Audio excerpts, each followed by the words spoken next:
nanti dipotong Pak Irman sebagai Ketua DPD melihat perkembangan pemerintah baru, DPR baru, pemerintah baru, DPD baru. Ini kan kurang beberapa bulan lagi selesai, kan akan take off 2010. Ini gimana secara umum Bapak lihat posisi situasi secara umum Indonesia ini? Ya, jadi kalau saya melihat ya kondisi umum di Indonesia sekarang, pasca lembaga legislatif yang baru ya, DPR yang baru, DPD yang baru, tambah lagi presiden yang terpilih yang kedua kali. Sebenarnya mengandung harapan yang besar. Dan ini cukup optimis sesungguhnya. Dilihat dari apapun sektornya, apapun faktornya ya. Terutama yang paling penting itu kan stabilitas keamanan dan politik. Pada saat sekarang ini relatif stabilitas keamanan kita itu ya ancaman dari luar, ya apakah ancaman fisik atau ancaman lainnya itu kan relatif kan tidak begitu tidak begitu besar gitu ya. Jadi relatif pertahanan keamanan kita itu sudah baik. Itu suatu hal yang kita syukuri itu.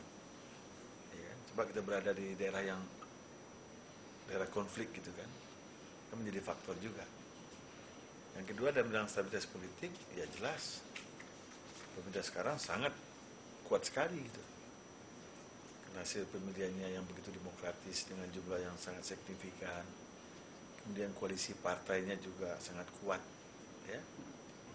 Nah, kemudian DPD pun telah masuki masa periode keduanya yang relatif saya lihat teman-teman yang ada di dalam sini ya orang-orang yang sudah berpengalaman. Artinya sudah kedua arahnya juga sudah jelas. Kemudian pun kita lihat pelaksanaan otonomi daerah dan desentralisasi pun sudah hampir sudah melihat bentuknya gitu loh. Kalau ada katakanlah penguatan atau katakanlah ada mau mencari format otonomi daerah yang tepat itu kan dalam rangka meningkatkan kualitas demokrasi saja. Gitu. Yang saya maksud desentralisasi otonomi ini sudah mencapai bentuknya, walaupun perlu evaluasi dalam rangka meningkatkan efisiensi, kualitas demokrasi, di mana DPD mendorong untuk mengadakan grand design, blueprint ya, bersama pemerintah dan hal ini Demdagri, kebetulan Demdagri sekarang ini, nah, dan menurut saya pilihan yang berani SBY terhadap orang sipil pertama kali dalam sejarah Demdagri ya sebagai Mendagri itu ya orang sipil pertama ya orang sipil pertama kemudian dari luar Jawa mainstreamnya biasanya kan tentara dan Jawa kan ini sipil dan luar Jawa. Nah, yang saya maksud itu kan simbolik adanya suatu komitmen terhadap aspirasi daerah yang ingin supaya kualitas otonomi desentralisasi itu bisa dirasakan sebaik-baiknya. Karena kan tumpang tindih aturan antara pusat dan daerah itu kan masih terasakan ya. Antara peraturan pemerintah dengan undang-undang sektoral gitu. Jadi makanya di DPD sekarang lagi mencoba menyisir gitu ya. Supaya pelaksanaan otonomi daerah itu bisa berlangsung dengan baik. Kemudian stabilitas politik, ya, ekonomi pun kita relatif menurut saya indikator-indikator makronya kan cukup bagus.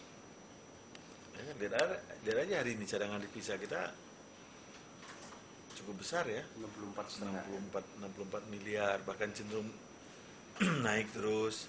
Kemudian tingkat pertumbuhan kita relatif menurut saya cukup baik ya dibandingkan dengan tetangga. Jadi indikator-indikator itu baik sekali ya. Nah, memang yang agak ketertinggalan ini memang masalah masalah sekarang itu adalah masalah yang agak terlambat itu ya, itu masalah reformasi peradilan dan hukum.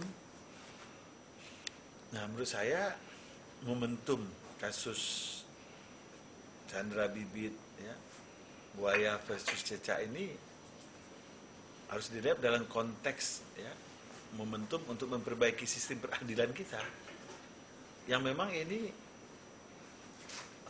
belum tersentuh luas gitu.